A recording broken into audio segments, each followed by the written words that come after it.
Right. Oh. I don't have a cord for you. I wish I did, but I have. All right. So, today's reading will be in the book of Ecclesiastes, chapter, also known as Sirach, chapter 25.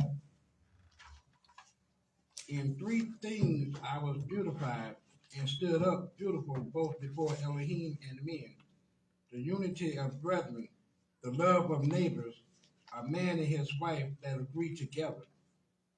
Three sorts of men my soul hateth, and I am greatly offended at their life: a poor man that is proud, a rich man that is a liar, and an old adulterer that doeth.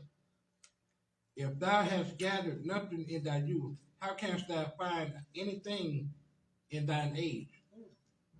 Or how comely a thing is judgment for gray hairs, and for ancient men to know counsel? Or how comely is the wisdom of old men and understanding, and counsel to men of honor? Much experience is the crown of old men, and the fear of Elohim is their glory. There be 9 things which I have judged in my heart to be happy, and the 10th I will utter with my tongue: a man that hath joy of his children, and he that liveth to see the fall of his enemy. And well is him that dwelleth with the wife of understanding, and that hath not slipped with his tongue, and that hath not served a man more unworthy than himself. Well is him that hath found prudence, and he that speaketh in the ears of them that will hear. Oh, how great is he that findeth wisdom!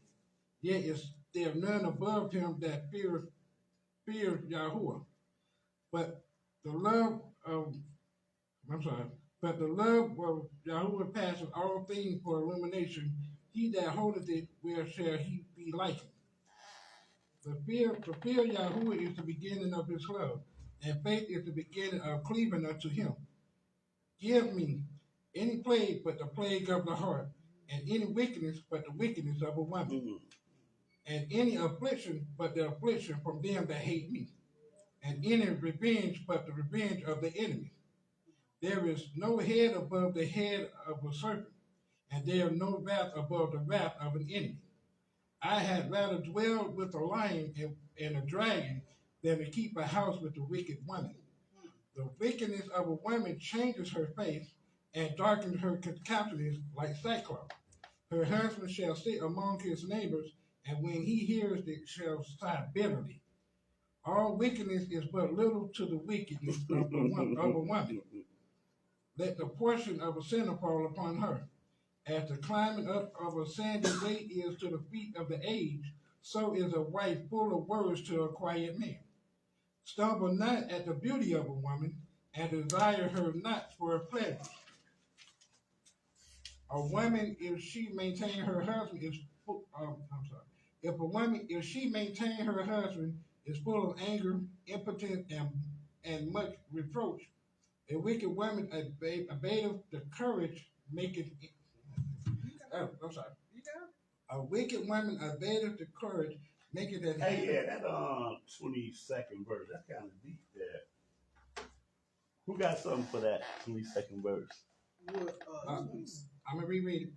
22. A woman, if she maintain her husband, is full of anger, impotence, and much reproach. Who got something for that? She maintaining, maybe if she Speak it. if she is the one who bring home the meat and he just home Playing PlayStation. Games, or just like just chilling, ain't cook, ain't clean up nothing. She gonna be angry when she come home, right? Because you ain't doing nothing. If you're not working, at least clean up the house, have dinner ready or something. Yeah. You know what I mean, to balance that thing out. There's nothing wrong. It is in the way it is, but it's not nothing wrong with a man staying home as long as he take care of the home. I think the word maintain threw everybody off. Yeah, but it means exactly what it says. Yeah, but it does mean what it says. Like if she maintaining him, she taking care of him, and he's not doing nothing. It's like, what are you doing here? You don't have like all you got is sex. You're giving that woman reason to be messing around with another man. or just give to her be reason to be, like you say, full of right. effort. There you Give go. her reason to be impotent and Right. have much reproach. Right. Right. Oh, I like that. Yep. All right. 23. Yeah. Read 23 again. 23. A wicked woman abated the courage, making a heavy countenance and a wounded heart. A woman that will not comfort her husband in distress, maketh weak hands on her feeble knees. Of the woman came Of the woman came the beginning of sin, and through her we all die. Give the water no passage, neither a wicked young woman liberty to gad abroad. If she go not as thou wouldst have her, cut her off from thy flesh, and give her a bill of divorce, and let her go. Wow. Mm. Hallelujah. All right. Good read. Good read. Good read.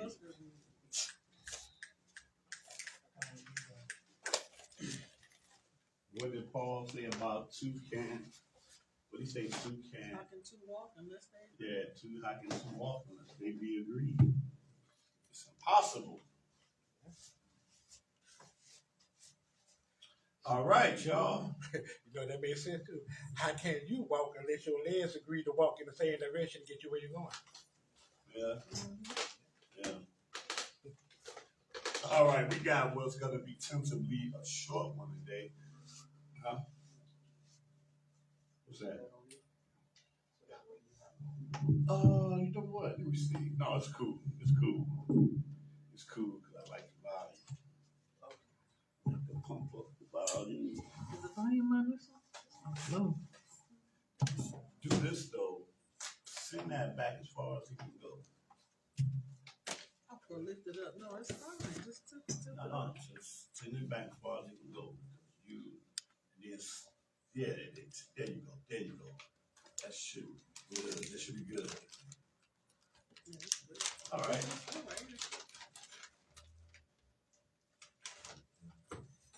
All right, shalom, everyone.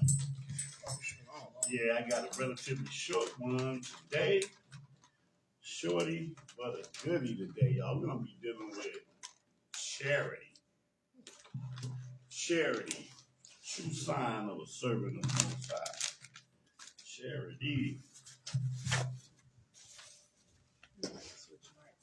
Huh?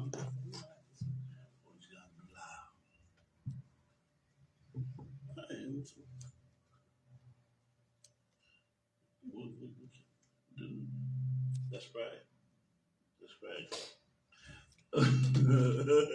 No, I won't say it because every time you move, that one makes noise. Every time I move, Yeah, it kind of gives it.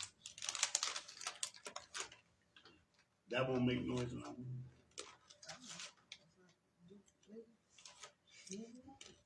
Oh, okay, no.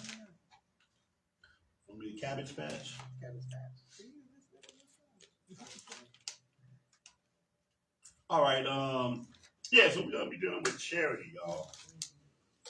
Charity is a very important topic to deal with because this is one of them topics, y'all, that Israel don't talk about enough. Because why do we not talk about it enough? Because we act like it's an inconsequential topic.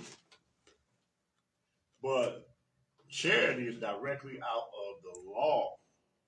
And if it's out of the law, that makes it constitutional. Right? Yes. Okay, it makes it a commandment. But we're going to start this off in the reading of the Proverbs. Proverbs, the 19th chapter.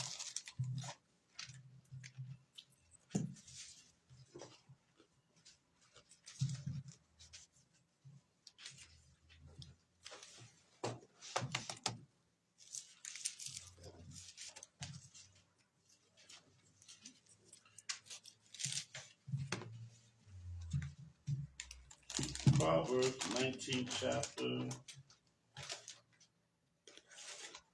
Start this off at the top, verse 1. Proverbs, the 19th chapter, first verse. Proverbs 19:1. Mm-hmm. Hallelujah. Better is the poor that walks in his integrity than he that is perverse in his lips and is a fool. Also, that the soul be without knowledge, it is not good. And he that wastes with his feet hates it with his feet sins. The foolishness of man perceives perverteth his way, and his heart frets against Yahuwah. Wealth makes many friends, but the poor is separated from his neighbor. A false witness shall not be unpunished, and he that speaks lies shall not escape. You know what it says? Wealth maketh many friends, but the poor is separated from his neighbor. I hate to use my brother as an example, but if this dude wasn't a billionaire, how would we perceive the stuff that comes out of his mouth? Doesn't matter. He ain't had no money. He out here talking, saying all the stuff he talking, walking around wearing the Make America Great hat, wearing a White Lives Matter t-shirt. See, so knowing he got $1 billion kind of changed the narrative a little bit, don't it? Yep, wealth making many friends, but the poor is separated from his neighbor. And again, like it says from the top, better is the poor that walketh in his integrity than he that is perverse in his lips and is a fool. Okay. Skip verse 5. A false witness shall not be unpunished, and he that speaks lies shall not escape. Many will entreat the favor of the prince, and every man is a friend to him that gives gifts. Mm-hmm. All the brethren of the poor do hate him. How much more does his friends go far from him? He pursues them with words, yet they are wanting to him. Right. No matter how wise he may be, his pockets tell a whole different story. Friends. How much more do it? He says friends. I don't know how they is friends, but the friends go far from him. Okay, verse 8. He that gets wisdom loves his own soul. He that keeps understanding shall find good.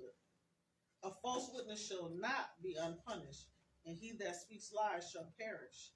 Delight is not seemly for a fool, much less for a servant to have rule over princes. The discretion of a man deferreth his anger, and it is his glory to pass over a transgression. The king's wrath is as the roaring of a lion, but his favor is as dew upon the grass. A foolish son is the calamity of his father, and the contentions of a wife are a continual dropping. How did we just touch on something like that? Right. Yeah, it always seems to go back to Ecclesiastes. Every lesson is really weird. House and riches are the inheritance of fathers, and a prudent wife is from Yahuwah. Slothfulness cast into a deep sleep, and an idle soul shall suffer hunger. Simple as that. It's just really just that simple. Yup, slothfulness cast into a deep sleep, and the idle soul shall suffer hunger. Go ahead. He that keep the commandments keep his own soul, but he that despiseth his ways shall die. All right, now we get to the part about the charity. Go ahead. I could have started here, but that was some good stuff up front. So go ahead. He that hath pity upon the poor lendeth unto Yahuwah, and that which he hath given will he pay him again. Right. Chasten your son while there is hope, and let not your soul spare for his crime. Right. So I'm going to stop there, but 17 is the key. When he said that he that hath pity upon the poor, when you have pity on the poor, it's not that poor person that you got to think about, but it's the Most High that you are given to when you see that poor person, okay? And that which he hath given will, not that poor person, but the Father himself, he says, will he pay him again? Right? Because it was the Father's to begin with. You were just Baruch enough to have custody of it for a minute. Okay? Deuteronomy 15. Now we're going to get into the law. Deuteronomy 15th chapter. Which one? This one? This one?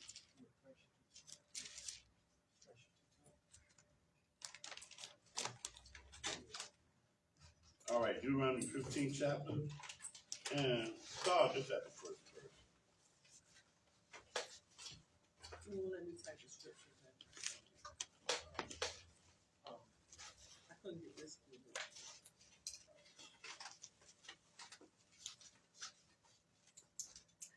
Hallelujah.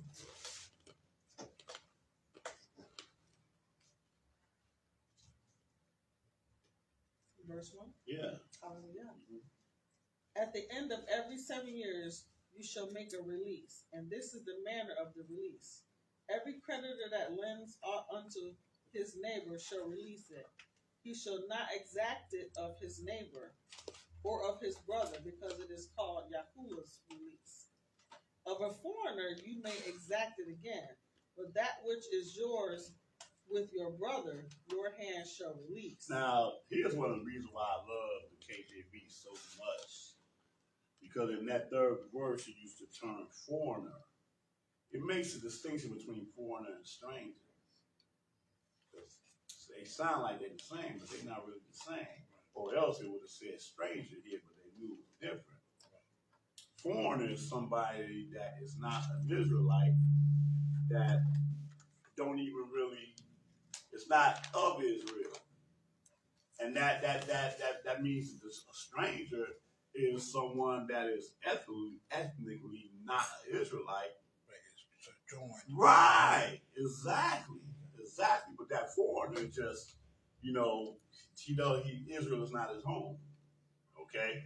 So for that foreigner, yeah, you said you can exact it again. They're not under the law of release. They have to pay what they owe. Okay? So, and the stranger would be technically also converted. Right, absolutely. Yeah, would be. Yeah, absolutely. Yeah. See, that's the thing, because we think that Israel is just simply a bloodline. But no, Israel is a nation. Right. Mm-hmm. And when other peoples of other ethnicity join themselves to Israel, they become Israel.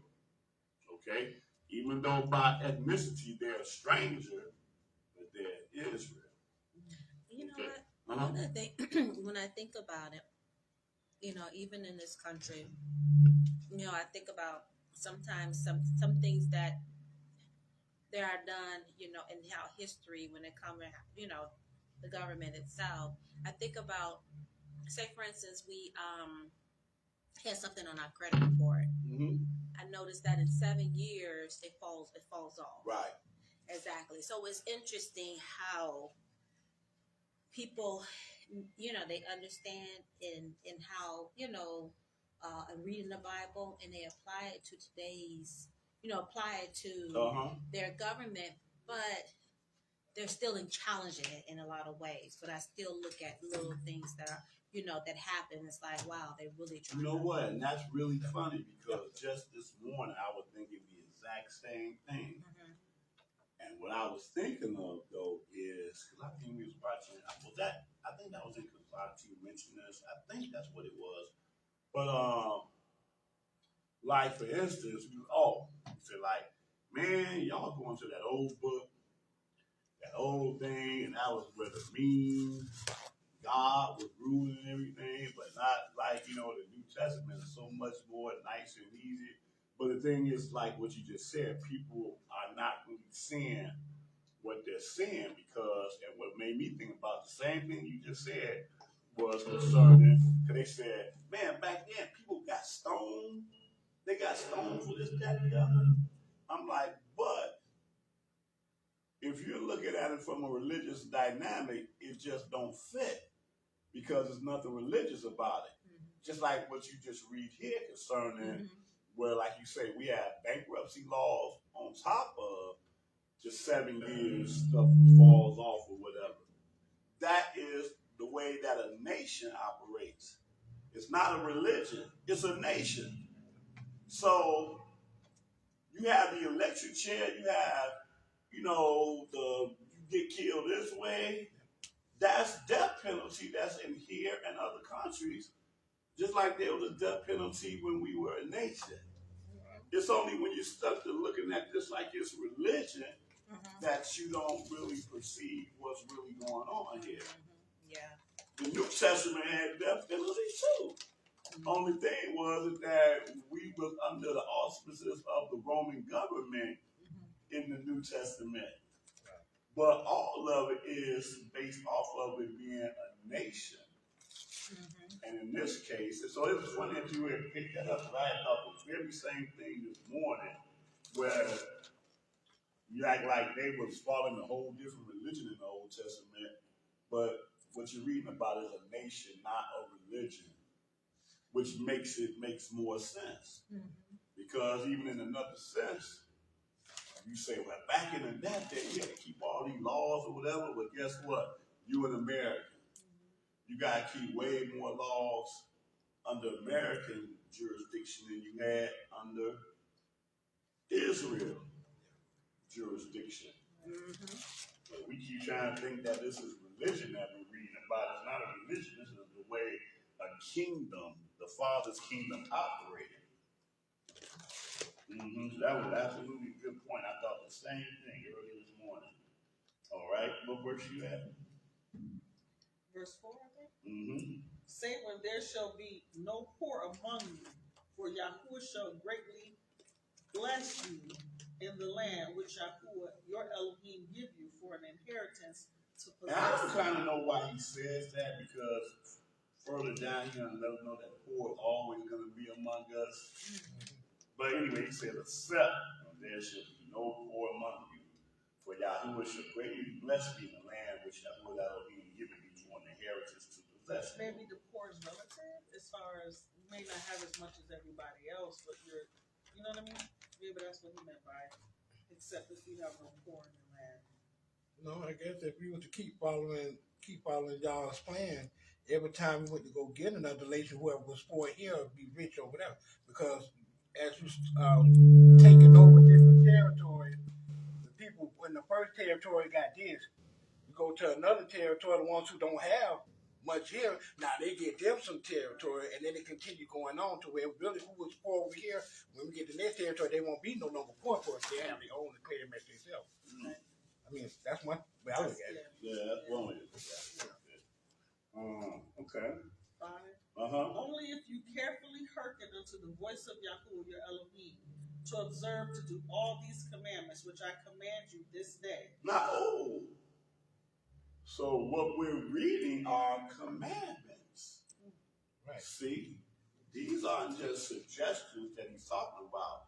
As a nation of people, as followers of God, we have to understand that everything that we read here are commandments.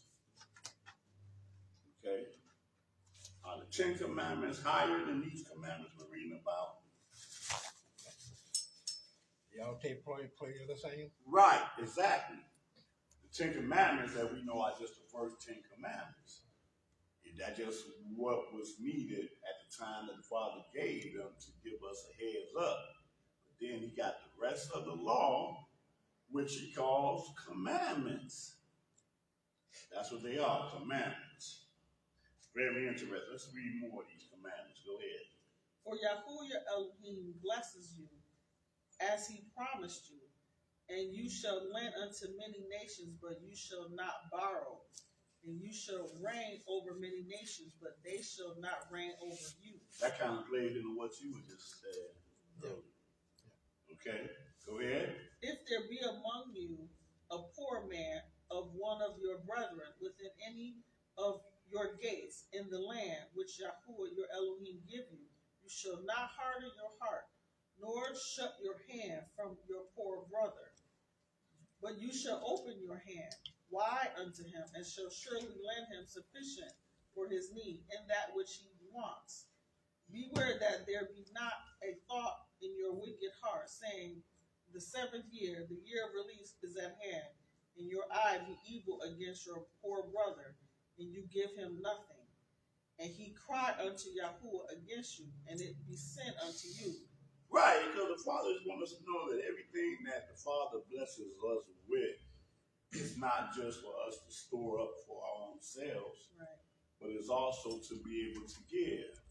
Because when you give, you know, you giving something for a person or whatever, and you turn around and you go back to your home and you go back to your food. You ain't starving, you ain't lost a bed, you ain't lost nothing. And guess what? You got another check coming on the way within a few days or whatever. That's the way the Father really wants us to be able to see it. Not that, that we're going to lose every time that we give. He don't want us to have that kind of mindset. Right. Because the heathens have that type of mindset. Where they feel like they just either just get, and more, get. And then that's because what do? You begin to have a thoughts of idolatry, right? Like driving a car, you be like, oh man, by any means necessary, I got to get this particular car. When you think like that, then you ain't really can be charitable to other people because you're thinking, okay, I ain't gonna be able to get this car because I got to give this poor person something or give whatever. I have to give to whatever. And now you're stuck in a wicked dynamic. And the Father don't want us to be stuck in a wicked dynamic because He's going to bless you to get whatever it is within His will to give you anyway. And probably even more so, definitely even more so, if you be obedient to the commandments and give. Okay?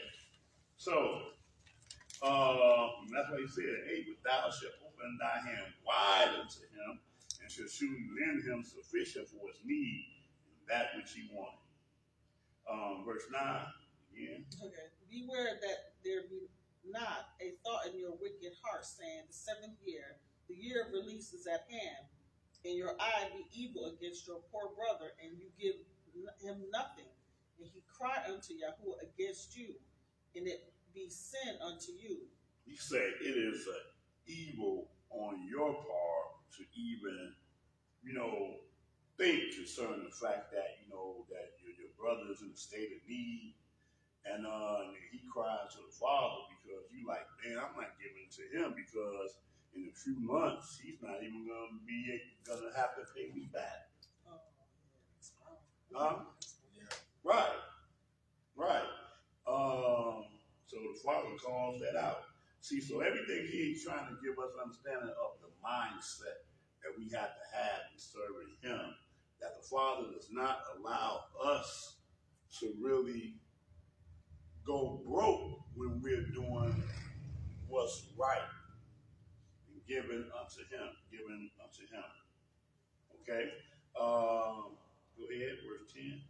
You shall surely give him, and your heart shall not be grieved when you give unto him. Right, see that right there. Yeah, he's saying you're having that wicked mindset because you're grieved, but you still got a home to go to. You still got stuff that you got, and you still get more. But you ain't allowing yourself to be grieved because taking on an idolatrous mentality. Go ahead. Because that for this thing, Yahuwah your Elohim shall bless you in all your works, and in all that you put your hand unto. For the poor shall never cease out of the land. See, that's what I was talking about there. Go ahead. Therefore I command you, saying, you shall open your hand wide unto your brother, to your poor, and to your needy in your land. Hallelujah. So if everybody that's in the land function this way, then that is one of the things that the other nations will look at us and be like, wow, man, you go to Israel and they follow this particular law that just don't allow them to be mean people, to be bad people, and to be this, that, or the other. And they are truly a holy and righteous people because they all function in the spirit of the Elohim that they serve. Okay, let's go into the book of Leviticus. And again, these are just suggestions and philosophical sayings. We're reading this, the Father is letting us know this is the law. Leviticus 19th chapter. And I'm going to go right to the point. Leviticus 19th chapter, verse 9.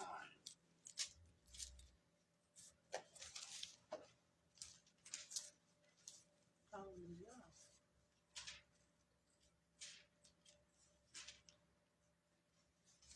Okay, Leviticus 19 and 9.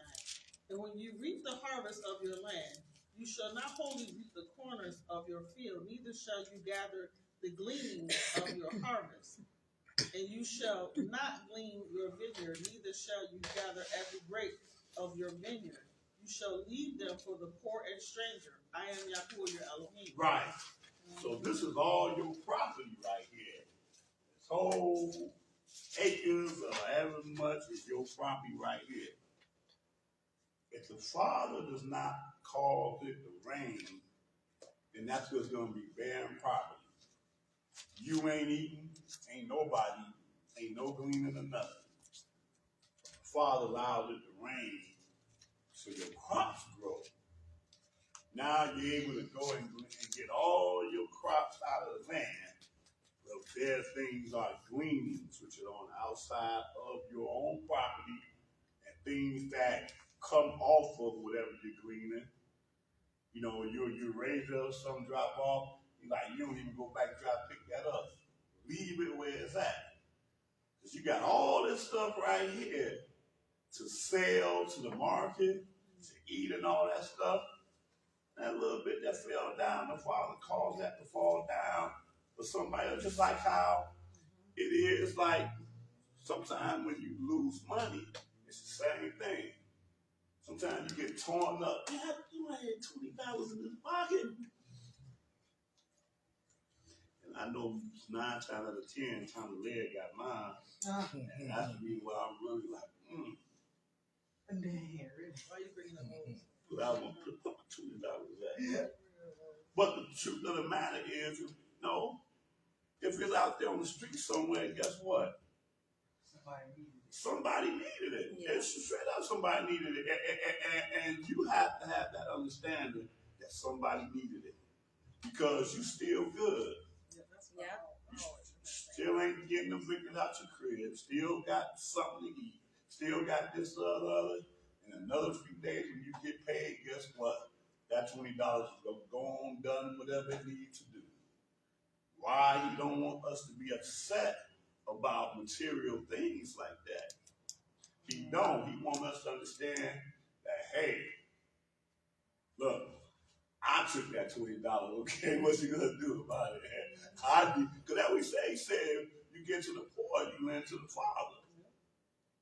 And he said, man, I give to the poor, and poor person, you don't have to give me this back. I'm giving it to you. You don't have to give it back. The Father said it's a loan between you and him. Ain't that something? Yeah, yeah, and I still think about that too because when we think about the Father and His law, it still applies today. You see it in many nations, even in today. Like we had a neighbor. They had fruit trees. They understood that any of their fruit that was on our side of the properties, we were able to have access to that.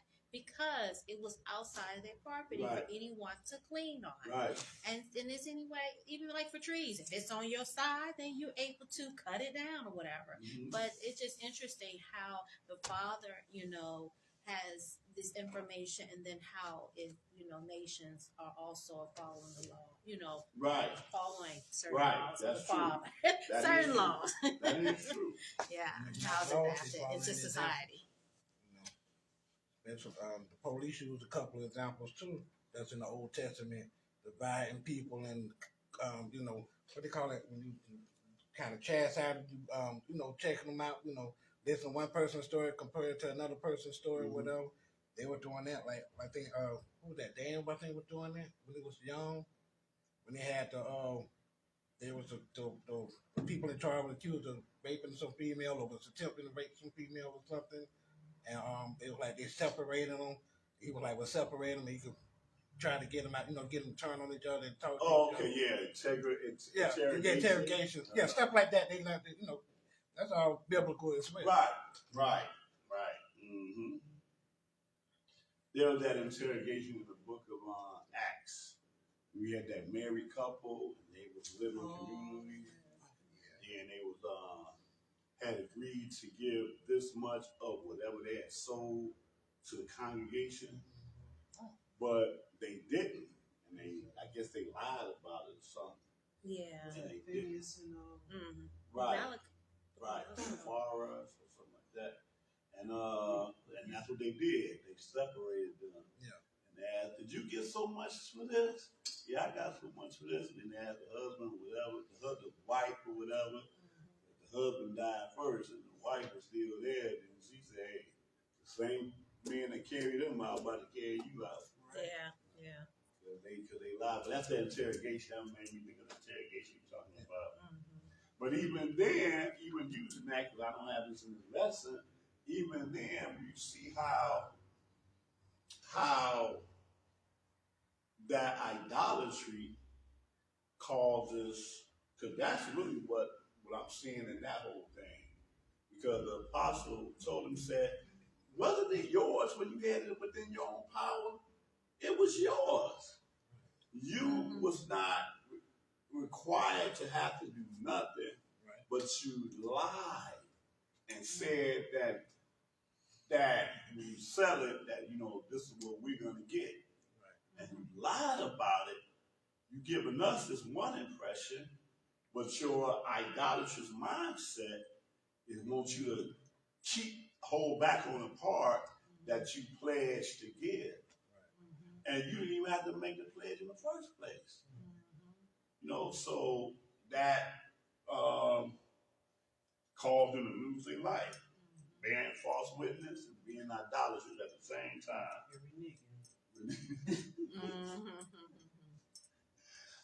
Yep, that's what they did. Wow. But anyway, where we at? Verse 11. You shall not steal, neither deal falsely, neither lie one to another. And you shall not swear by my name falsely, neither shall you profane the name of your Elohim. I am Yahuwah. Okay, you stop there. Moving right along, let's go to the book of Exodus. Back up to the book of Exodus.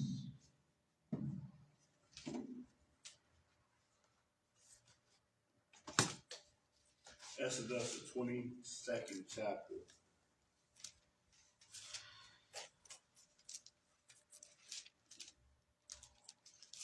Exodus, the 22nd chapter. We pick this up at the 25th verse.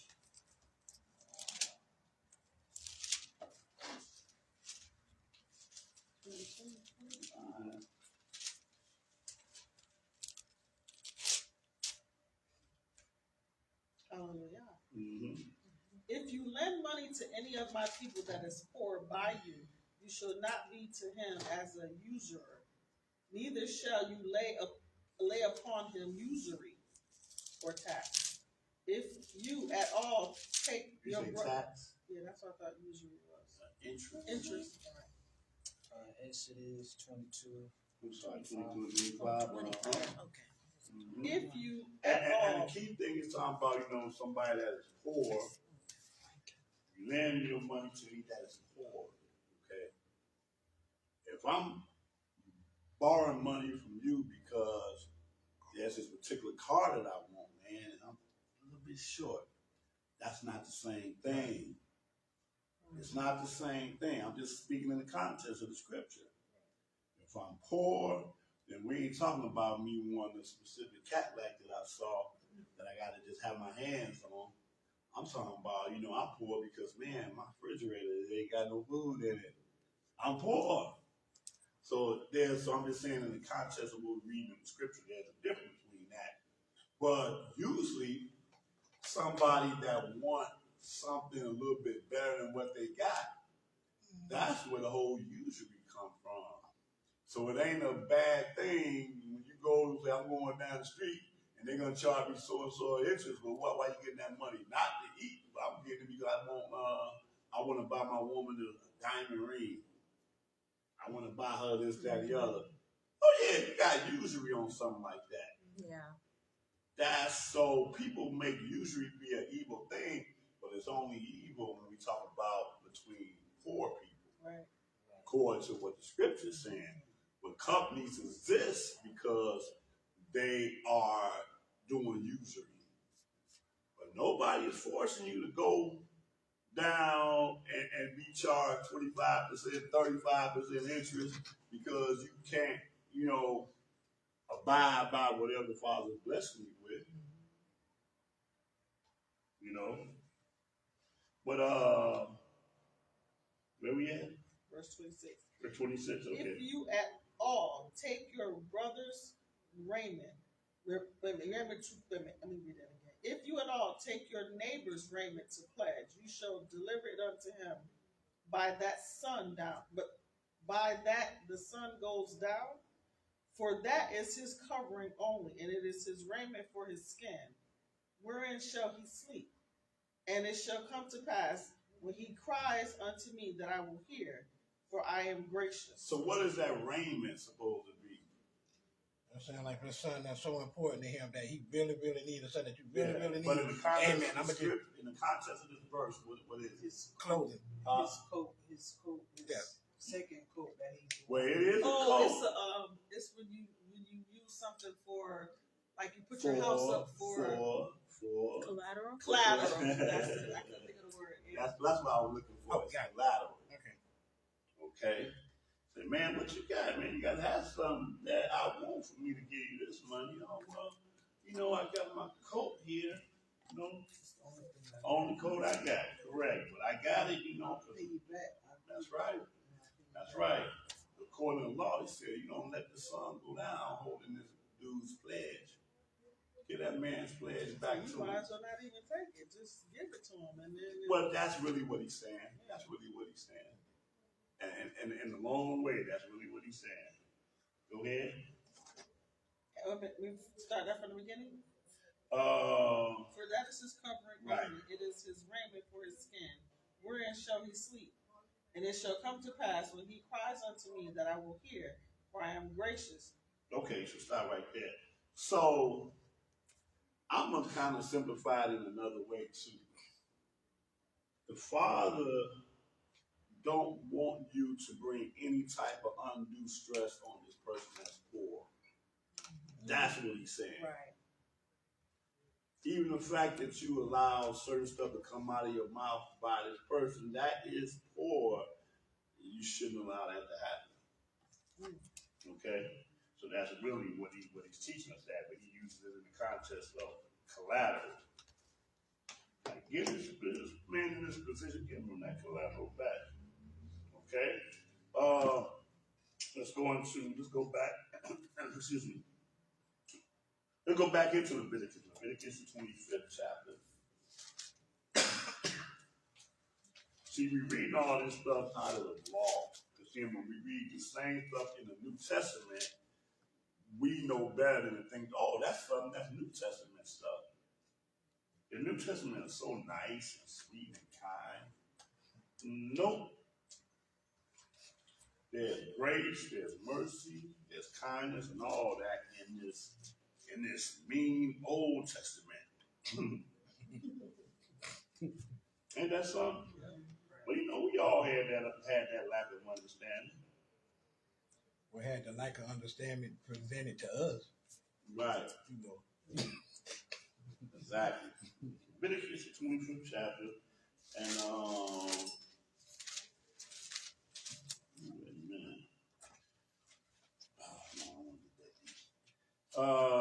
let's pick it up at verse 35.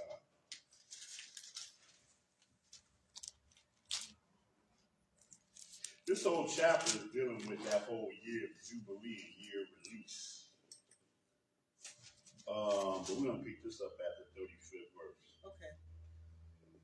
And if your brother be waxen poor and fall in decay with you, then you shall relieve him.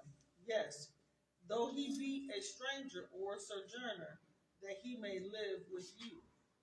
Take you no usury of him or increase, but fear your Elohim, that your brother may live with you.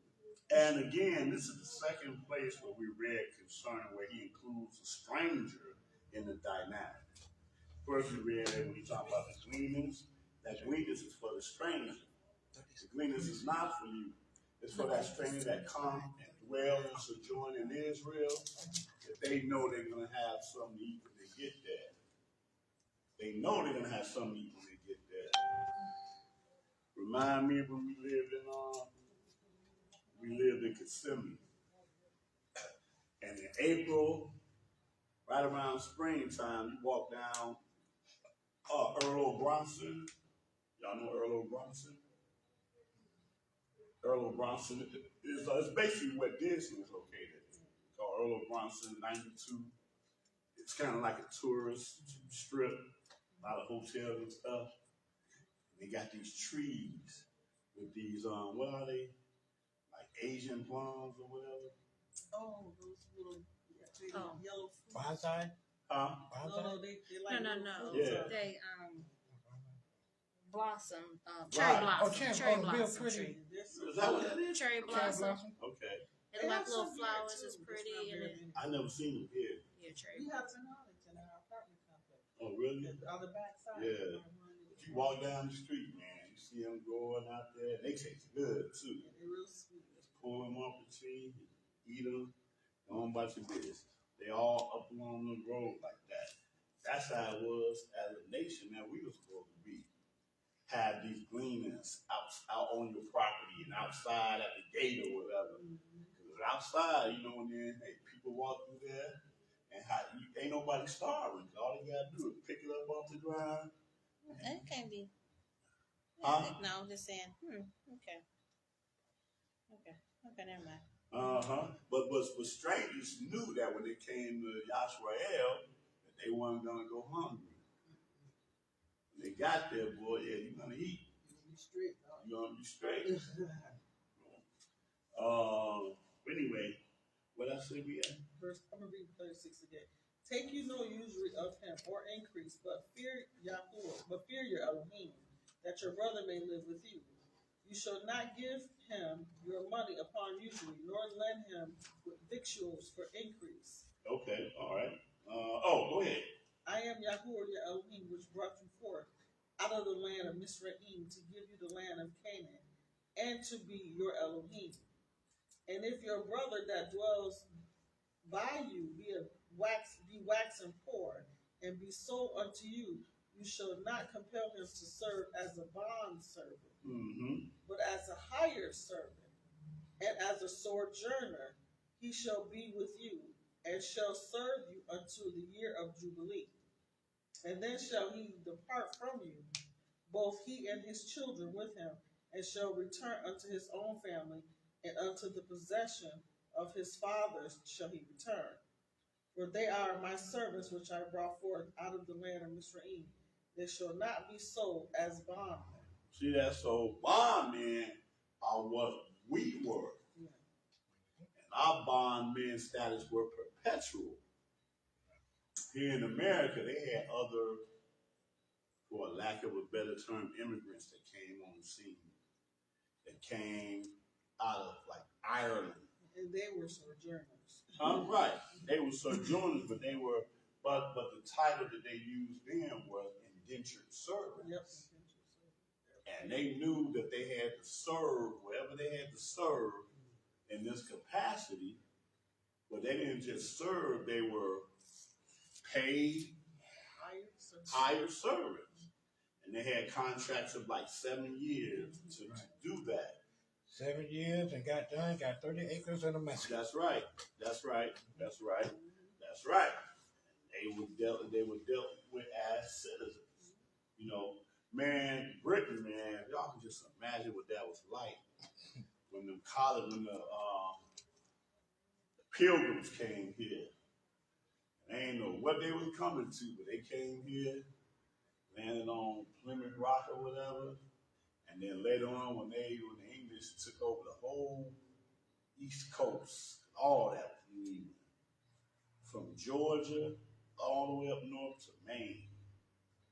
And all they had to do was just get citizens to come. Man, come to the new world, man, I'm telling you. Come to the new world. We'll give you 200 acres off the bat. We even provide servants. You just have to dwell there. That's crazy. And put your name there. You know. That's it. Yeah. Get us back every, you know what I'm saying? What's our little check every month, whenever we become citizens. That's right. Yeah, you know, all you work the land, grow whatever you're gonna grow on it. Tobacco, cotton, whatever you're gonna grow on it. And you ain't doing the labor, you whatever. But then a portion of that is gonna be taxed. And you send it back to the king, King George. We all paid. All paid. Your 200 acres is free. Your trip there is free. Man, compare being in miserable England and you come to a place like Georgia and Virginia and a whole different climate. It's all yours. Get a big house built to your recommendations, accommodations, and then you got slaves, man. You know, and so they were mostly either prisoners of England, or they were prisoners of any of the other parts of the United Kingdom, like Ireland, that's part of the UK. Scotland, that's part of the UK. You know, people that may not have been as well off as the, for lack of a better word, nobles. Those were nobles that got the first fruits of being able to come there. And we know you're a good English citizen, so that's England, that's the same country. You just over there. But then George Washington turned on them and be like, oh, well, we not with y'all no more. And they had to fight for their freedom to get their own nation. Not our freedom, we fought for their freedom. Because we were still slaves. That's the thing. Yeah, but we out here crying about 4th of July like it's that had nothing to do with you. It had something to do with the ones that owns you. Only thing y'all got in common is y'all carry the same last name. That's it. May have a little bit of DNA. Something else, yeah. That part. Mm-hmm. That part right there. Boy. Well, anyway, where we at? We're 42, but I'll read 42 again. For Okay. they are my servants, which I brought forth out of the land of Mizraim. They shall not be sold as bondmen. 43. You shall not rule over him with rigor, but shall fear your Elohim. Both your bondmen and your bondmaids, which you shall have, shall be of the heathen that are round about you. Of them shall you buy bondmen and bondmaids. Moreover, of the children of the strangers that do sojourn among you, of them shall you buy, and of their families that are with you, which they begat in your land, and they shall be your possession. And ye shall take them as an inheritance for your children after you, to inherit them for possession. They shall be your bondmen forever. Oh, that was something that we did too. How about that? Ooh, I never saw that. I probably read it before. Concerning that, right. Go ahead. Where does it go? Oh, in the middle. They shall be your bondmen forever, but over your brethren, the children of Yashrael, you shall not rule one over another with rigor. Okay.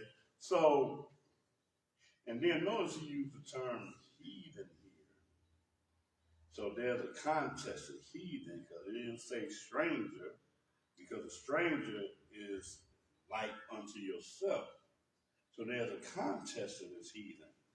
Maybe the heathen are nations that we went to war against. Yeah, nations. Nations. Yeah. Right.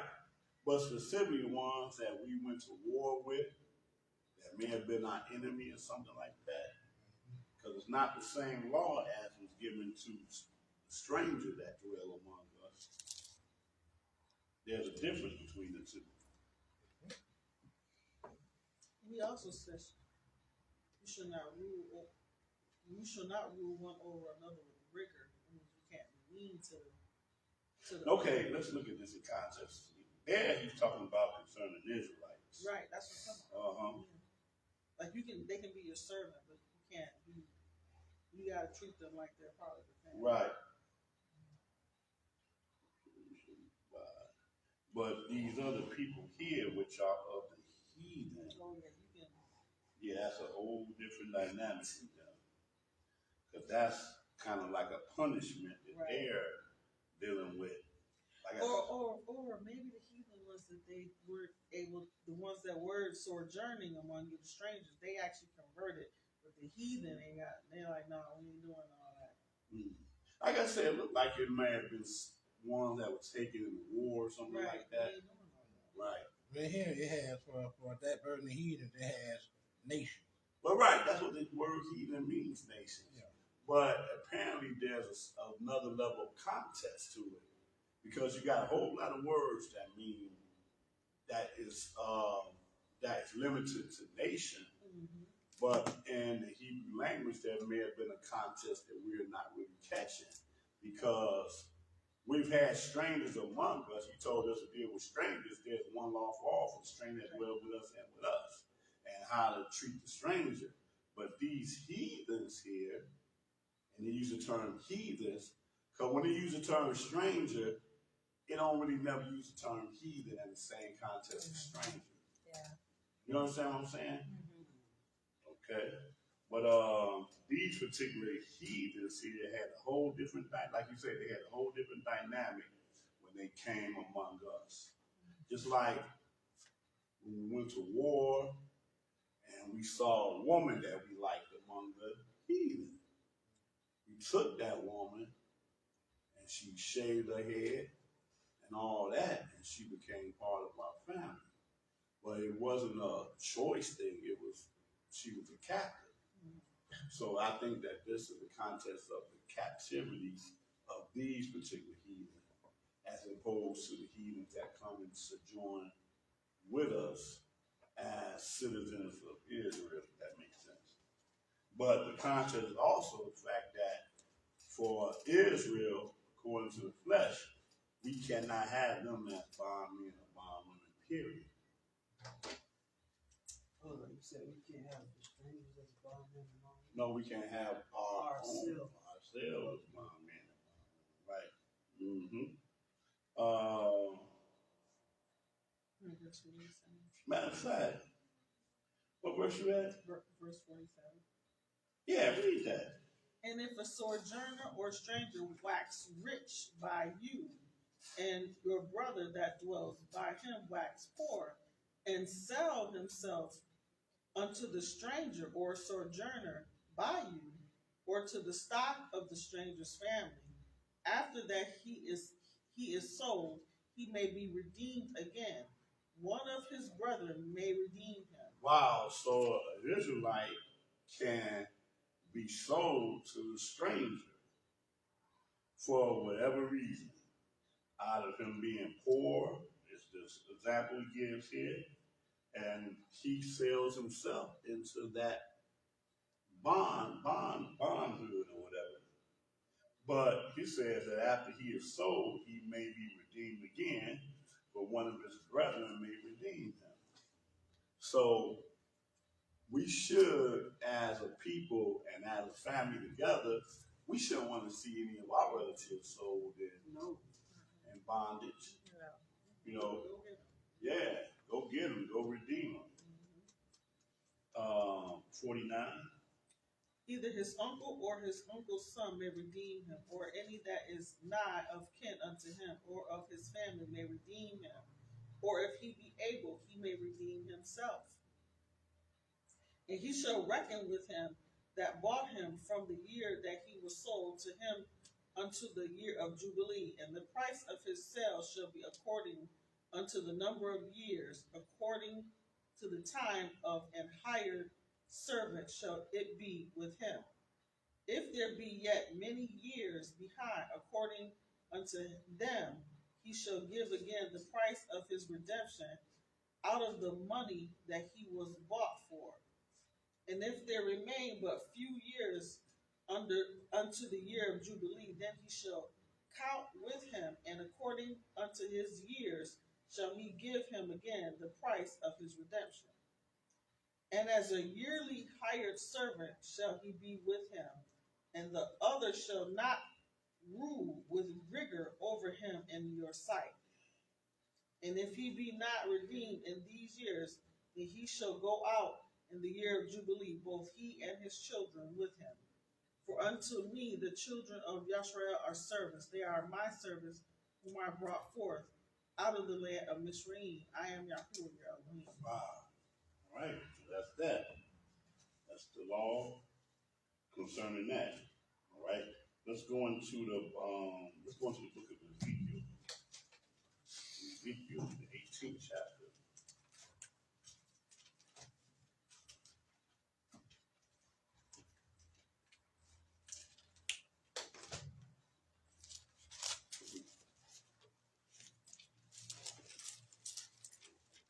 That's the way America was kind of made to feel concerning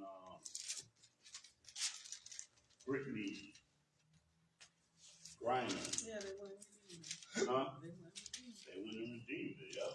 By whatever price they had to pay to get it back.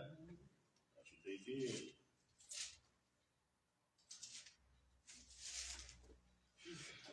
Ezekiel, the 18th chapter.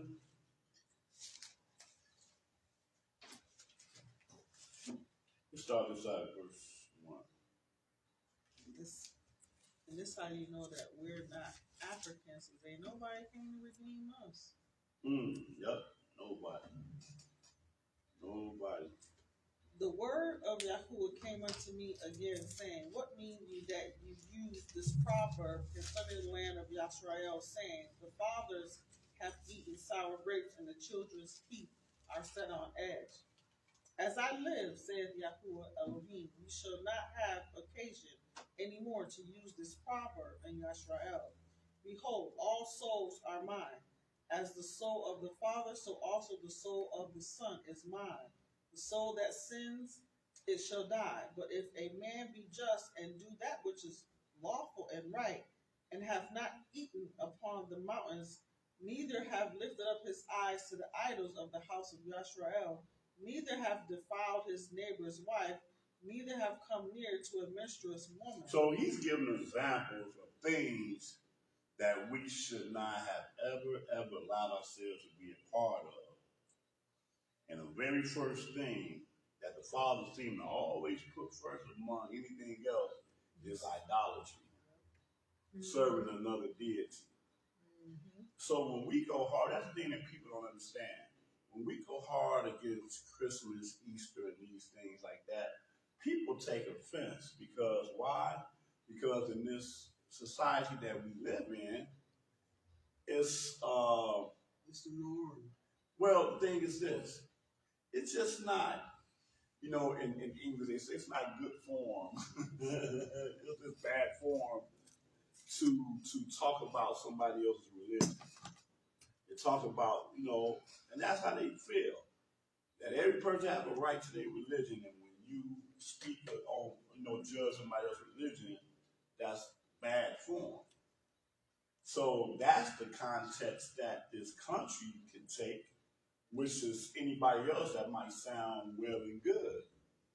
But when we know who we are as a people, then we're going to take the position that my aunt, I didn't talk about my aunt for real, I just use that, that's the first thing that came out of my mouth. I'm not even thinking of a real aunt, just in case I have an aunt looking at this.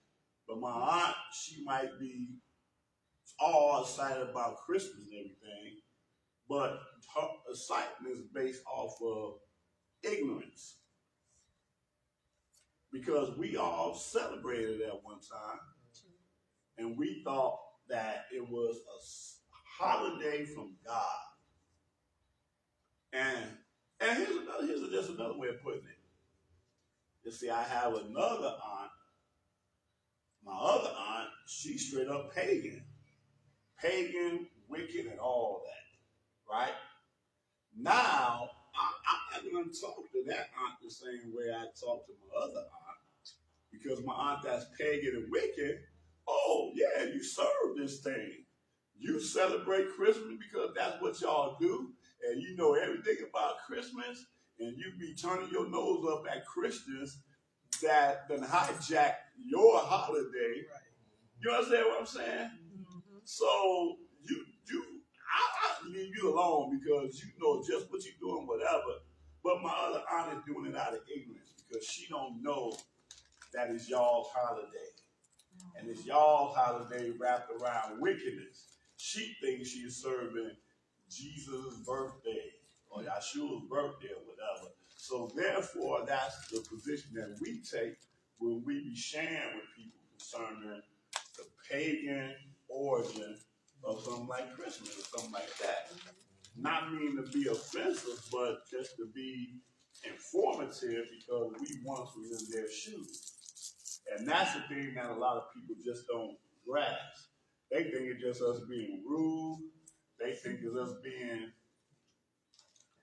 taking on some kind of superiority attitude concerning that. You know, people get offended by that because they don't understand why we're saying what we're saying. Okay? What verse did you just read? Verse 6. Read it again. Verse 6? Yeah.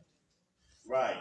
So he gives examples of the things that, but if a man be just do that which is lawful and right, so that, hallelujah.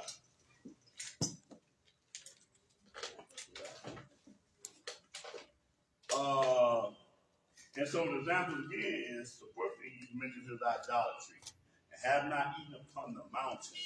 He don't mean don't eat on no mountain. That's not what he means.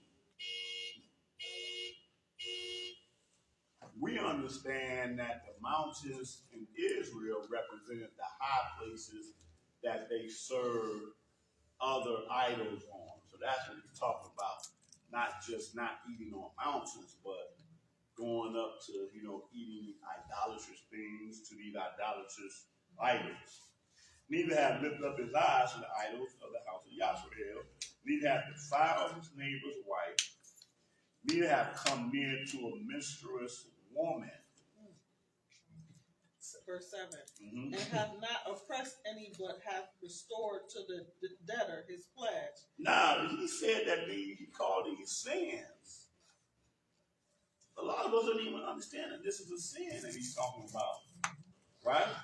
And have not oppressed any, but have restored to the debtor his pledge. So we just read about that, right? The person already in a state of negative state, and you want to make their state even more negative by oppressing them. Okay, go ahead. Have spoiled none by violence, have given his bread to the hungry, and have covered the naked with a garment. Right. Do you know how bad a condition have to be for you to have to choose to resort to violence? That violence should be like the very last thing out of your mind and when you are trying to resolve any issue. It should not even be a choice, especially when you're living with your brother or your neighbor. But he said that when you choose to do that, he called that a sin. And has spoiled none by violence and has given his bread to the hungry. That's what you have to do, and covered the naked with a garment. Verse 8. He that hath not given forth upon usury, neither have taken any increase, that hath withdrawn his hand from iniquity, have executed true judgment between man and man, hath walked in my statutes and hath kept my judgments, to deal truly. He is just, he shall surely live, saith Yahuwah Elohim. Right. So again, and you know the examples he given, he didn't say nothing about the Sabbath, and the Sabbath is important. But a lot of stuff that he's mentioning here are things that we just kind of forget. Because we allow ourselves to be in our flesh. Like, man, 12, you owe me that money, man. What's going on, bro? Well, what you gonna do? Give my money, man. Take to the Father.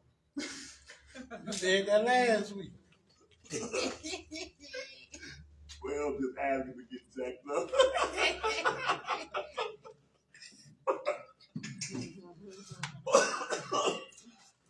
Oh, man. Man. Okay. What was you said? Okay, read 9 again. Okay. Have walked in my statutes and kept my judgments to deal truly. He is just, he shall surely live, saith Yahuwah Elohim. If he beget a son that is a robber. And real quick, now check this out. And here's the thing, though. So just imagine this is a real situation here, right?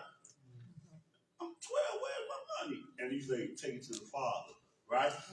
Now, here I'm on this receiving end. I have to be able to not get upset because I understand that that is a sin on my part if I allow myself to get upset because I shouldn't even be stressing him for the money in the first place. I should already understand that the father got me. The money is gone. You done gave it to the brother in need, and that's it. That's it. Now, so for me to turn around and stress him, I don't even know what the situation is. I'm like, all I know is, bro, I gave you money last week. I just had a child. Twins, bro. I just had twins. You still acting for it?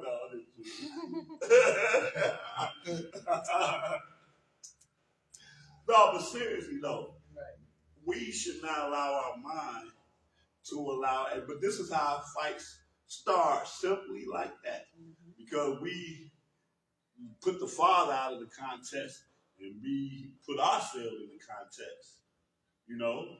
So, and me trying to serve the Most High, I should be able to put in my mind, you know what? You're right.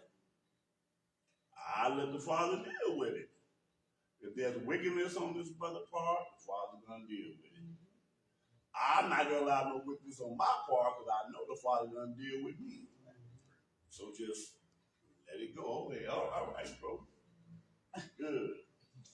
All right, where we at? Verse 10.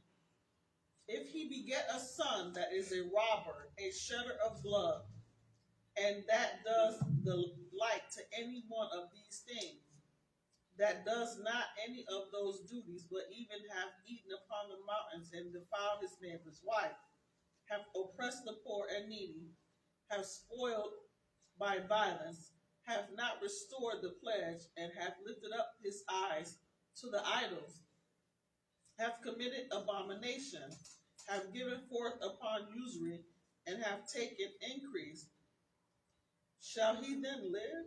You know what's funny about that? When you read these things, you could almost kind of see that this individual, when they allow themselves to get caught up in one, it's almost like, okay, in the next one, you with the next one, you with the next one, you with the next one. It don't never stay to just that one. It grows into more and more transgression. That whole thing is just you, period. You done fell off into this whole level of wickedness. Go ahead. Kind of reminded me of Saul. David's son, Absalom. Okay, man, you've been deep on that one. Absalom, okay. Yeah, No? that's what he did. Mm-hmm.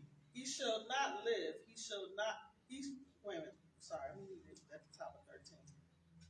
Had given forth upon usury and hath taken increase. Shall he then live? He shall not live. He have done all these abominations. He shall surely die. His blood shall be upon him.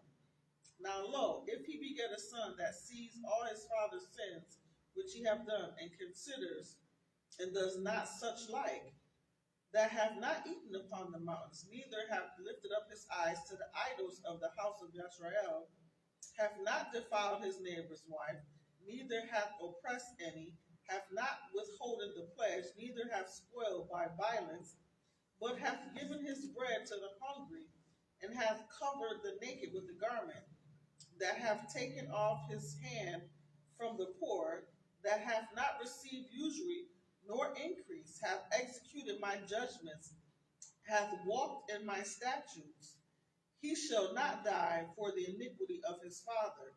He shall surely live. Okay, you stop there. Stop there. All right. So I just again read that for us to understand that all these things are part of the law. All these things are part of the commandments, and that if we as Israelites need to be stressing, so that is like, so you listen to some of these Israelites, man, keeping Sabbath and eating unclean things, that be almost like the extent of their righteousness. Think about it. You be listening to Israelites, that be the thing, man. Keep Sabbath, man. You gotta keep the Sabbath and say no to pork. But then all these other things, they don't think about this stuff right here. Oh, yeah, where your friend is? Huh? Oh, yeah. Welcome, yeah. Where your friend is and where your beard. Where your beard.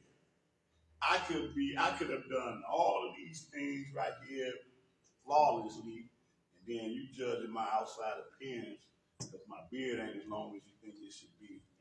And I'm not wearing fringes. That's all you judge me. I'm the most wicked person in your eyes. You know, so that just shows you how wicked we are as a people. Not making good right, judging from the outside appearance. Yeah, because Yahshua said, judge not according to appearance, but judge righteous judgment. Clean the outside of the cup, but the inside. Hallelujah. It's hollow for the dead man. Hallelujah. Hallelujah. Very good passage right there. That's right. I'm going to absolutely make sure that I look the part. I look the part. You seeing me from the outside, me and you cool because I'm looking the part. But man, if you only knew. Yeah. That dude down the street right there ain't got not one friend, ain't got no beard on this thing, but everything else about it, he keeping the laws and statutes righteous. But we condemn him to death. I'm sorry. No, you had asked this morning why we don't really need to read the Ten Commandments because, we know them and we do. But this is really the outline that falls underneath 13 through 17. Mm-hmm. How we should behave with each other. Right. Exodus 20. But see, this comes from teaching, though. Yeah. Because like I say, most Israelites can recite the Ten Commandments. Sure can. But they can't recite this stuff that we're reading right here. Right. And the in-depth is it's almost like it's amplifying 13 through 17 of Exodus 20. Right. The love of your neighbor part you're talking about. Yeah. True that. Good. That's the good point right there. 20. Exodus 20, which is what it Ten Commandments. No, when you saying learning, I'm trying to see if I can remember the scripture. Well, in the last half, after he said, remember the Sabbath day to keep it holy, he said, thou should not, commit adultery, thou should not bear false witness, thou should not, commit murder. Right, commit murder. So all these things against our neighbor is what it deals with. Mm-hmm. But what she's saying is that what we read here is amplified. Right, yeah, amplified, yeah. Much more. Right. Okay, what verse are we at now? Oh, I think I stopped. Right. Yeah, stop at 17. Yeah. Okay. All right. Deuteronomy, 24th chapter.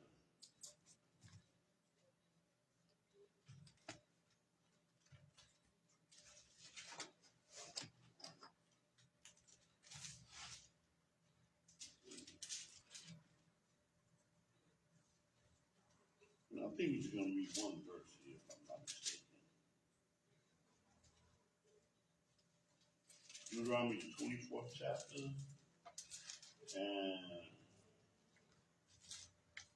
And it's basically the same thing we just read. I'm just reading it from in another place.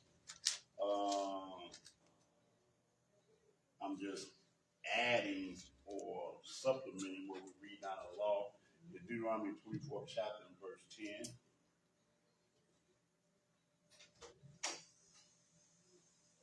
Deuteronomy 24, verse 10. When you do lend your brother anything, you shall not.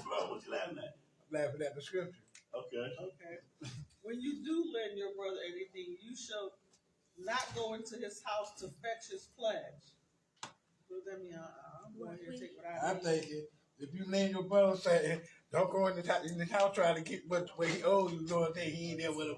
I don't do this here. All right. Okay, well, you ain't got my money? Okay, so let me go on over there. I'm going to go on over there and take me some. All that. You know All what I that. mean? Yep. That's how I was looking. That's how it came. That's how it was funny. Right. I mean, that's how I looked at it. In chapter 34? 24. Yeah, Deuteronomy 24. Yeah. 24 and verse 10. Read that again. When you do lend your brother anything, you shall not go into his house to fetch his pledge. You shall stand abroad, and the man to whom you do lend shall bring out the pledge abroad unto you. And if the man be poor, you shall not sleep with his pledge. So again, I'm saying the difference between just your brother that can borrow money for just whatever little reason, and he have a pledge or collateral to it, and he need to come with that collateral because that's part of the contract that you loaned him. But to the poor, it's a whole different dynamic. Right. 12 again. And if the man be poor, you shall not sleep with his pledge. In any case, you shall deliver him the pledge again when the sun goes down, that he may sleep in his own raiment and bless you. And it shall be righteousness unto you before Yahuwah your Elohim. Right, and don't allow yourself off, man. I gave his pledge back. He gonna think he ain't got to pay me nothing back. But guess what? He don't pay you nothing back. That's between him and the Most High. Right. Okay, that's between him and the Most High. Okay, 3 more places, y'all. Real quick. Isaiah the 58th chapter.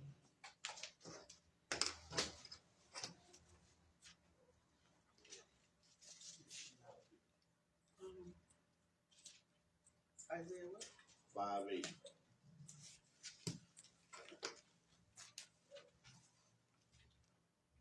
It went on again.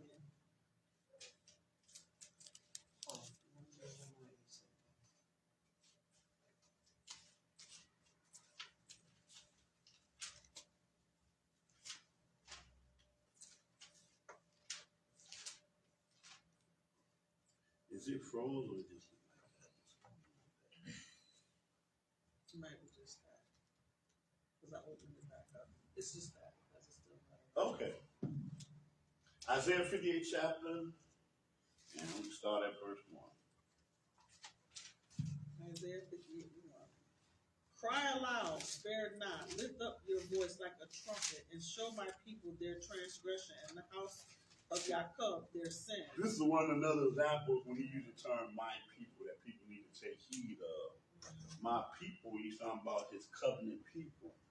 But even though we're his covenant people, he said, look, cry aloud and spare not, and lift up thy voice like a trumpet, and show my people their transgression, and the house of Jacob their sins.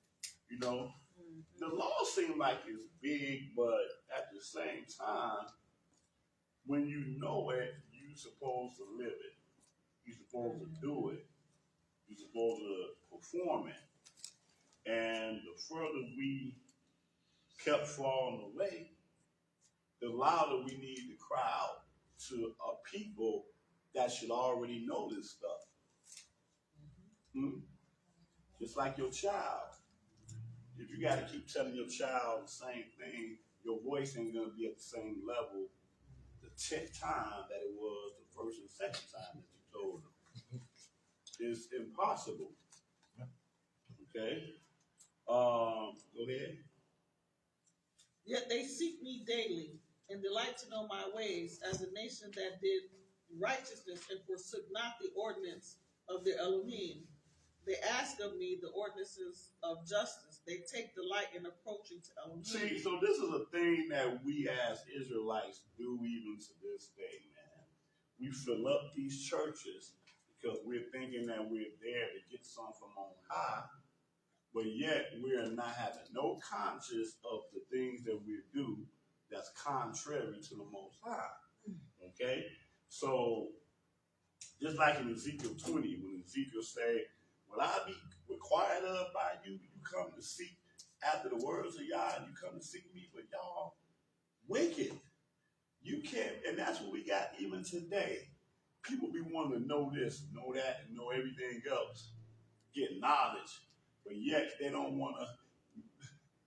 Truth is not what you know; it's how you walk. You know, they want to know. No, no, man, I know about that. I know about all this. I know about that. But man, what you think about this? What you think about that? Y'all ever had these people come to y'all with that same type of conversation? What you think about this? But yet, they're not even doing the simple things as far as obedience. And it really be a wasted conversation, truth be told. Yeah. It's a wasted conversation, truth be told. So that's what he's saying here. He said, yet they seek me daily and delight to know my ways. They want some understanding, but they lack in the fear, the foundation of that understanding. They don't have no fear in them whatsoever. But they just want to know stuff. And at the end of that second verse, says they take delight in approaching Elohim. Verse 3. Why have we fasted why have we fasted, say they, and you see not? Why have we afflicted our souls, and you take no knowledge? Behold, in the day of your fast you find pleasure and exact all your labor. Right, so what are they fasting for?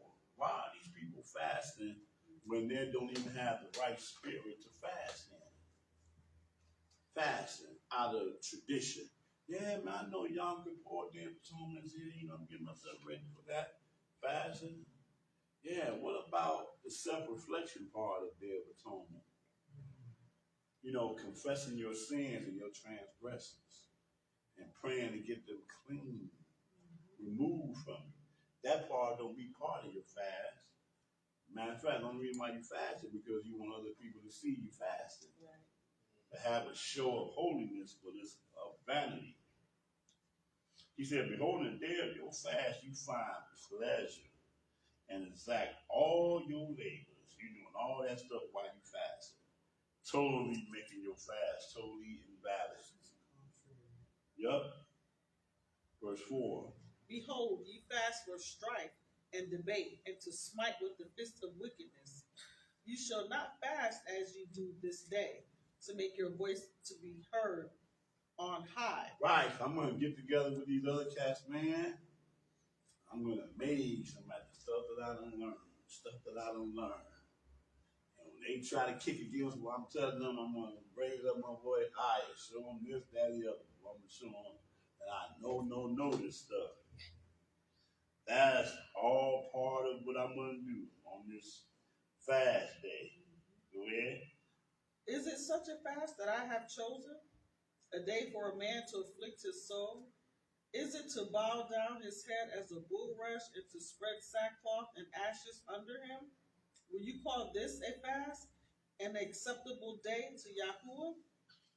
And an acceptable day to Yahuwah. Is not this the fast that I have chosen? To loose the bands of wickedness? First and foremost, imagine this, as a people, even in the New Testament, we were still keeping the Day of Atonement. We were still keeping the Day of Atonement. Because we felt that because we can bring that goat to the priest, Right. that's what Straight. we were straight, that's right. And as we bring that goat to the priest, we already know what we're about to do later on tonight. Yeah. Contrary to the spirit of the Most High. Okay? What he says, it's not just the fact that I chose to loose the bands of wickedness. That means to get out of your spirit these things that are contrary to the Most High. To undo the heavy burdens. Heavy burdens, man, what do we do with that heavy burdens? What's that about, heavy burdens? You know, I had this long argument with Cynthia. And every time I look at Cynthia, I don't see the love that I have for Cynthia. All I can think about is this argument that me and her had. First thing I can think of. I can't see nothing else but this argument. That's a heavy burden. That's a heavy burden. Whatever, this cat owed me money.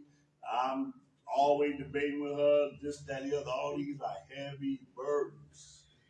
And it was heavy burden on me because obviously I ain't got my mind right. Because if all I see in this sister is something negative, and the money you owe me, the whatever this brother said something crazy to, all this heavy burdens that if I get my mind right, I could pray to the Father to take these heavy burdens off of me and be straight, coming to the day of atonement with the right mindset. Because I'm fasting, and then the very next day I'm still looking at sister the same doggone way. Still looking at you the same doggone way. That's heavy burdens right there. It's an example of heavy. I'm sure it's much more than that. But I'm just giving something that just the part that we don't really be thinking about. Okay? To undo the heavy burdens and let the oppressed go free, and that you break every yoke. Not some of the yokes, but every yoke. Every yoke, man. That means that at the Day of Atonement, I'm going to be a brand new creature, man. I will be able to smile through all of these things that before this day, man, it just irritated the mess out of me. Heavy burdens. Can't have these heavy burdens on me and then call yourself serving the Most High at the same time. Verse 7. Is it not to deal your bread to the hungry, and that you bring the poor that are cast out to your house? When you see the naked, that you cover him, and that you hide not yourself from your own flesh. Then shall your light break forth as the morning, and your health shall spring forth speedily, and your righteousness shall go before you. The glory of Yahuwah shall be your reward. Anybody get something from that right there, what he's saying? Because there is not just a context, but it's something that when you see this person is poor. For example, the Samaritan. Yeshua gave the parallel of the Samaritan. Saying like the priest came, he saw him on the guy who got beat up, priest saw him. Right. Rabbi came. Right. On by him. Right. The Samaritan came. He was like, man, right. He bonded up his wounds. He took him up to the end. Right. And he said, I'm about to go. Anything, if you need to say more, I'll pay that. That's right. So that's right. That's how we're supposed to. That's right. And check this out. Okay, so let's use that as an example, because the face value of that lesson is that I'm this person that had gotten beaten up bad, almost to the point of death. And the first person I see is somebody that I consider to be my brother, and he ain't helped me out. Then there's somebody that's supposed to be high in ministry, and I'm like, oh man, you just gonna look at me like this? And he walked by me, just go by. But then this person here is not even an Israelite. And this is our enemy, because these Samaritans, man, they straight up on a whole nother level, man. They act like they us, and then they don't act like they us, and then they don't respect us, whatever. But this Samaritan ended up being more of my brother than them. Now that's the surface lesson of this. But in the context of what we're talking about here, let's look at it from that Samaritan side too. That Samaritan, wherever this place that they was, I can't remember where they was at when this happened, in his parable that he's giving. In his head, he could be thinking, he has his burden of the stigma that exists between us, Samaritans, and Yahudah as enemies, because of his long history of what happened since the 10 tribes within the captivity, right? It's this stigma, but he was able to loosen this burden and had compassion. So, in the context of this, and I'm glad that you gave that example, because this is exactly what I'm talking about. In the dynamic of what he's saying here, when you are looking at the poor and the poor are afflicted, they might even be diseased, man. They got on dirty clothes and some of them have not eaten for a day or they can't even remember how long. When you focus on giving to them, man, this little thing I got with you, it should be over with. I can't even, with this argument that I got with this, that's gone. Me and her both are standing there trying to help this person out. You ain't supposed to even be able to go back to this burden after you done dealt with the poor and have given them of their necessities. It's almost impossible when you think about it. It should be impossible, but I believe that that's the contrast that the Father's giving here. You talk about the heavy burdens, being like, look, no, it's just not for that. You want to be debating with these cats and show them how much you know, or this, no. Is this not to deal your bread to the hungry? Right. Y'all stand on the corner, you see this guy across the street. He ain't got nothing to eat. Right. Right. Oh, not only that, man, but man, look at that wicked Jake over there, bro. If only he was serving the Lord. He'll have some money. He has some money in his pocket, y'all. Y'all don't want to be like him over there. Damn. Right. Damn. Hey, it get like that. It gets just like that. See? And this is exactly who he's talking about right here. So he said, is it not to deal thy bread to hungry, that thou bring the poor that are cast out to thy house? And when thou seest the naked, that thou cover them. Man, you see somebody out there naked?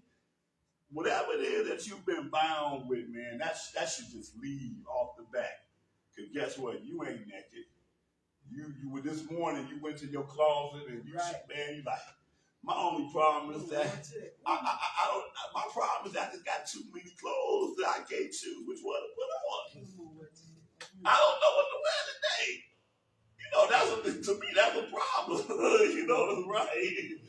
So that man wish he had your problem. That dude ain't got nothing but to focus on that person and to help see about that person. Man, you come up out of that, man, you should be like, man, look. My car straight, my house straight, my food straight. Man, I would call the brother, see if he's straight. Even though he did owe me a few bucks, I'm going to see if he's straight. Because I'm good. You good. You really are good, though. Seriously. And then he used his term here. He said, when thou seest that thou cover him, and thou hide not thyself from thy own flesh. That's some spoken word stuff right there. Hide thyself from thy own flesh. Help me out with that one. Huh?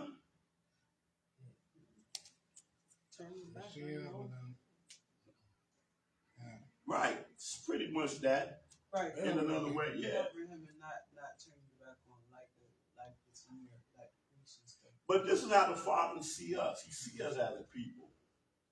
And you hide yourself from this poor cat here that's in need, naked, whatever it need. When you turn your back to that person, you're going to turn back from your own self. That's the way the Father see it. Okay, another way. Okay, hide yourself from your own flesh. Mm-hmm. You see a gentleman or a woman, a lady, you know they ain't got that, and you say, "Oh, don't come over here and ask me for that." You go try to avoid them.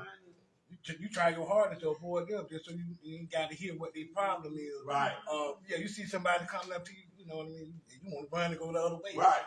Instead of trying to help them, or even at least see what they had to say. Right. Sometimes they might not want to really ask for that. They might just want to ask a simple question or what. Ain't nobody giving them that all the time. Right. They just might want to ask. They know how to get sober. That's right. Or whatever. But you trying to take it down there. Oh, please don't come and ask me for no blood. I ain't got that.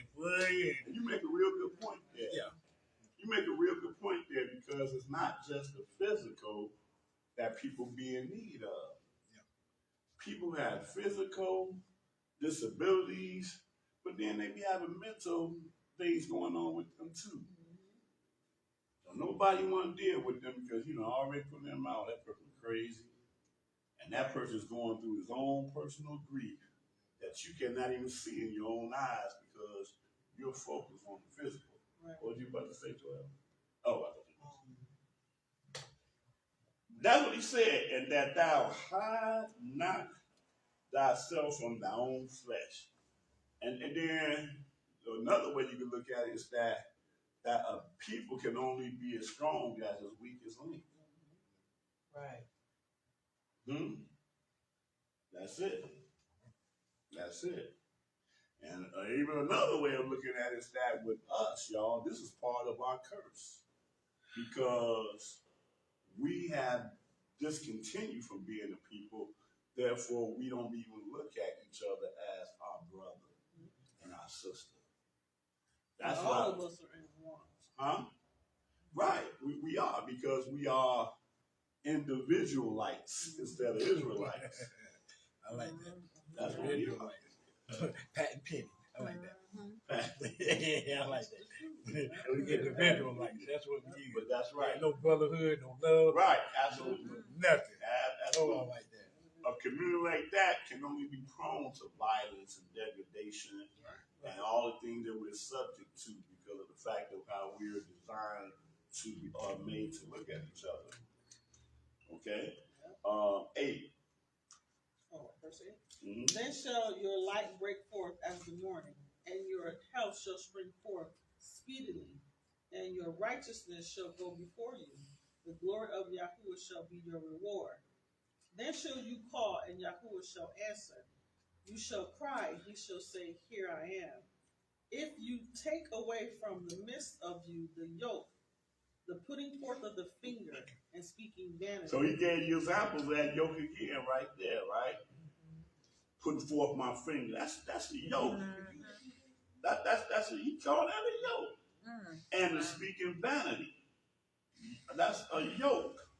We think it's not a yoke, but these things are a yoke because it brings the whole negative spirit to the Father's people. Okay? Verse 10.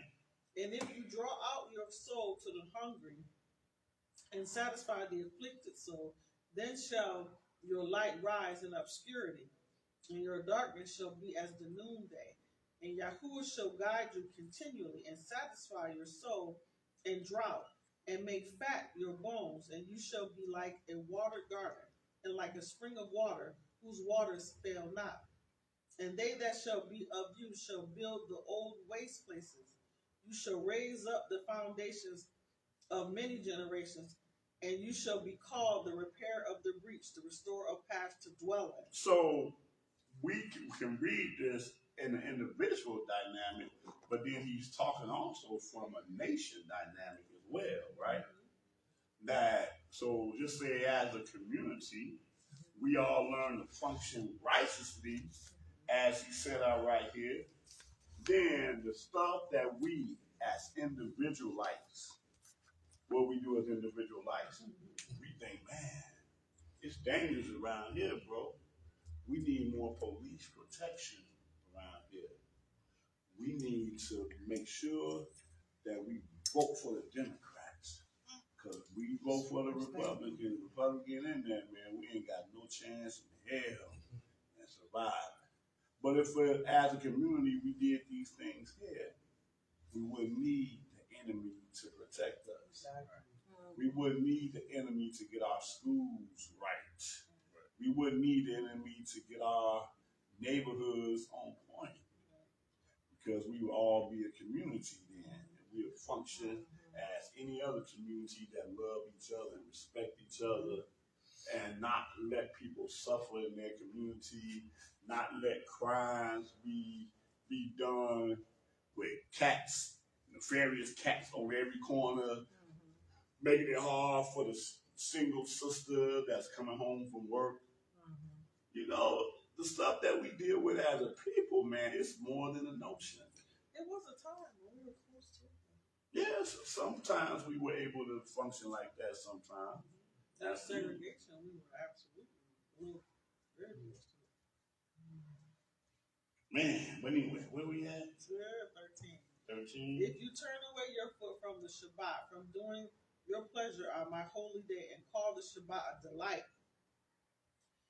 The Holy One, the Holy One, Yahuwah, honorable, and shall honor him, not doing your own ways, nor finding your own pleasure, nor speaking your own words. Right. See, because to the unlearned, man, this right here, that don't sound very, very pleasurable to me. But for those that have the knowledge and understanding what the Shabbat represents, this is, again, what he requires of us to do.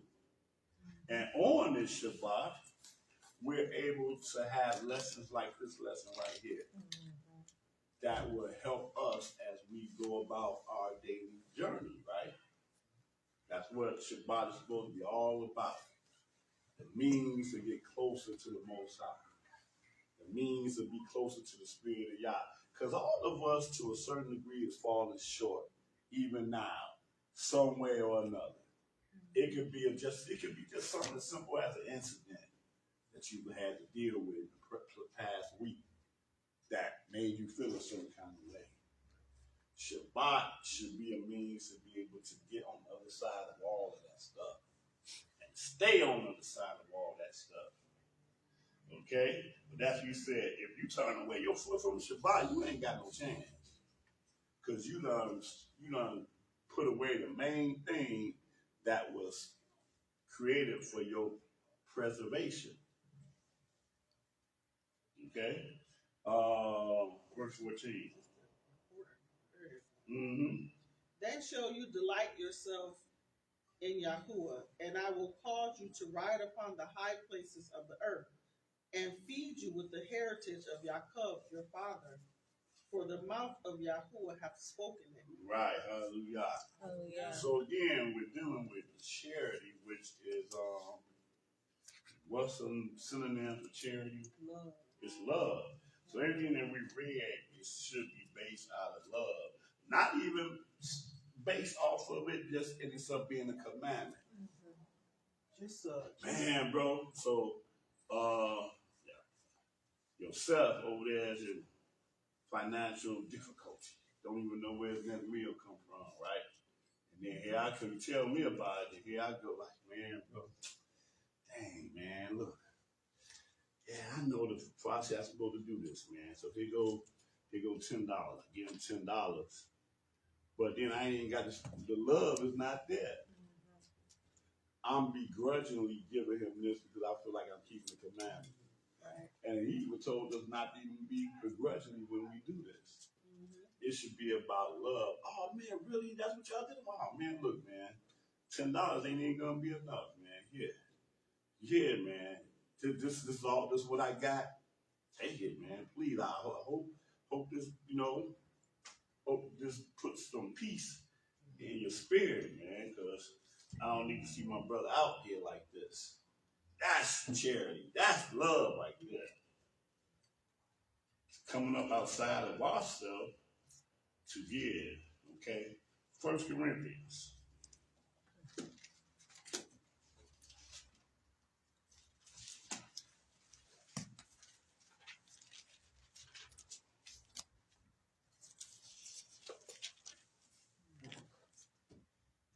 First Corinthians, the 13th chapter.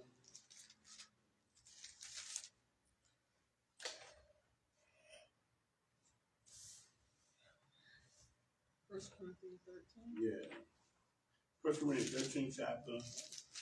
And pick it up at the top.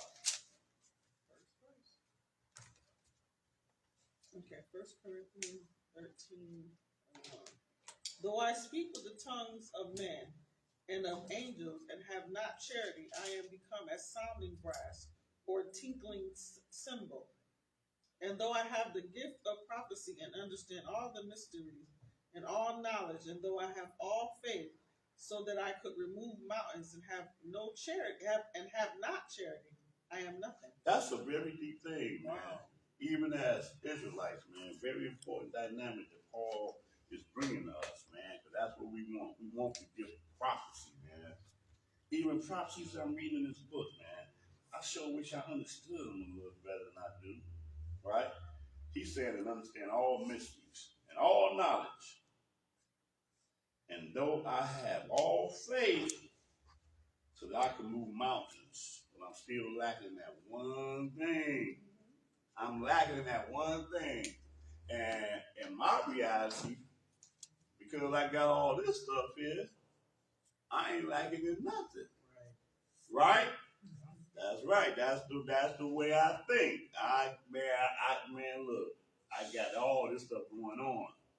Got all going on, and hey, I must be good because I got all this stuff going on, but I'm still lacking. Have not charity. I am zero, he says. Nothing. Zero. And all that other stuff is nothing. And that makes sense. Because even when you're trying to teach other people and bring them this truth, if you're not bringing it to them out of the spirit of love, but you're bringing them out of the spirit of vanity. What you doing it for? Right. Vanity. Just to be seen.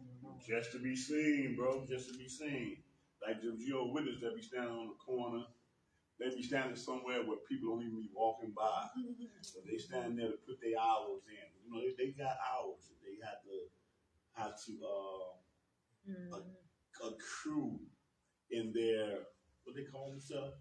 Evangelists, or They call them so pilgrims or something. But it's a certain dynamic they have, because they have levels of hierarchy inside of their witnessing thing. And they try to put their hours in. So they be out there to be seen of men, literally, but not really in the spirit of the Most High. man, they don't go door to door no more. No, they just go in the park now. Mm-hmm. They put up like their little brochures and they just stand there. But that's what he's saying here. Do I have all of this? I have nothing. Verse 3.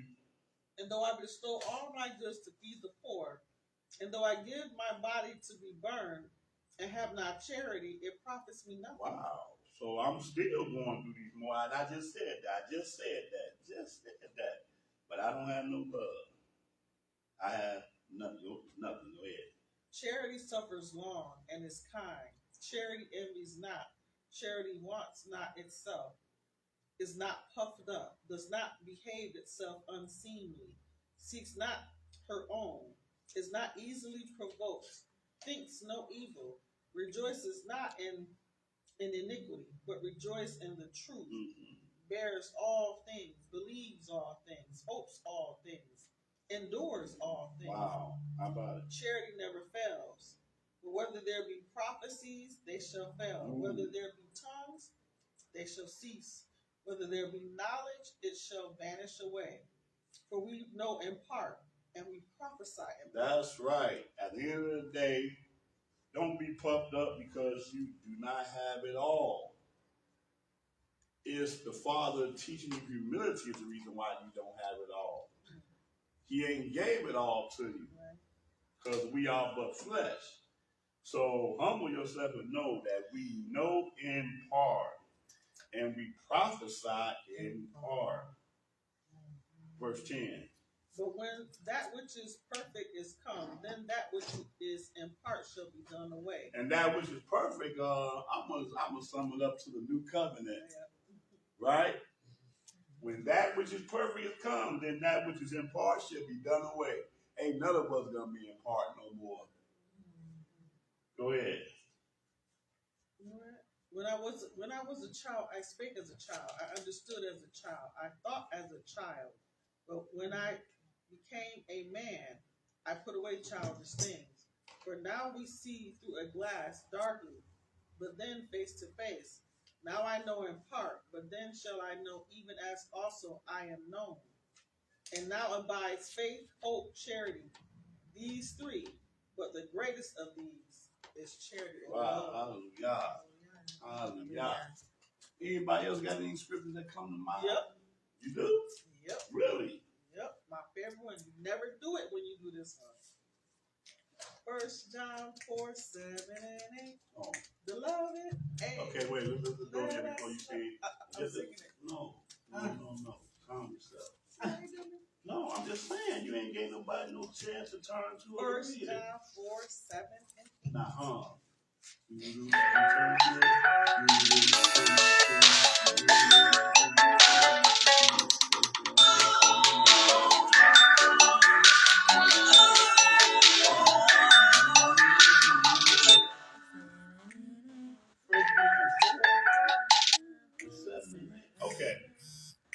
got it? Beloved, hey, let us love one another. Love one another. For to love is of Yah, and everyone that loves is begotten of Yah, and knows Yah. He that loves not knows not Yah, for Yah is love. Beloved, let us love one another. 1 John 4, 7 and 8. from 1 John 4, 7 and 8. I know, right?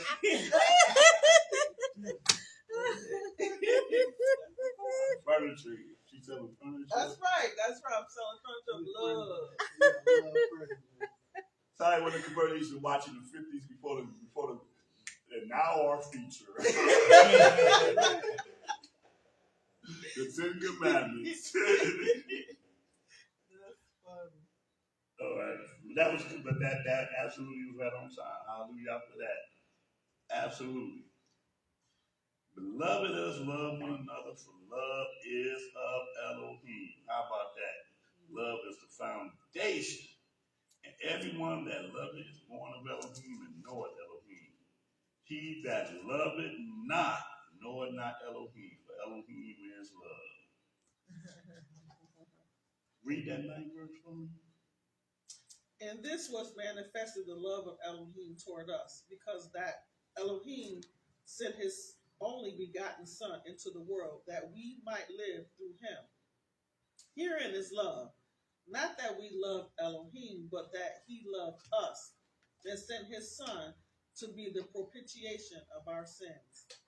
Beloved, if Elohim so loved us, we ought also to love one another.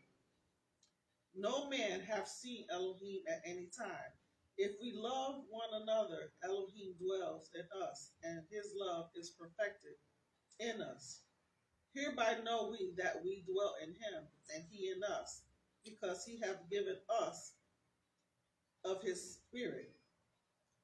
And we have seen and do testify that the Father sent his Son to be the Savior of the world. Whoa. Whosoever shall confess that Yahshua is the Son of Elohim, Elohim dwells in him, and he in Elohim. And we have known and believed the love that Elohim hath to us. Elohim is love, and he that dwells in love dwells in Elohim, and Elohim in him. Wherein is our love made perfected, that we may have boldness in the day of judgment. Because he is, so are we. Because as he is, so are we in this world. There is no fear in love, but perfect love casts out fear, because fear hath torment. He that fears is not made perfect in love. We love him because he first loved us. If a man say, I love Elohim, and hates his brother, he is a liar. For he that loves not his brother whom he hath seen, how can he love Elohim whom he hath not seen? And this commandment have we from him, that we who love Elohim love his brother also. Right. And see, again, that ain't no new commandment, because we have read it over and over in the law. Ain't that something? Yes. Hallelujah. Hallelujah. All right, so that is our lesson on charity. We all got something out of it. May the Father and the Son be reading of the word and Yahshua. Hallelujah.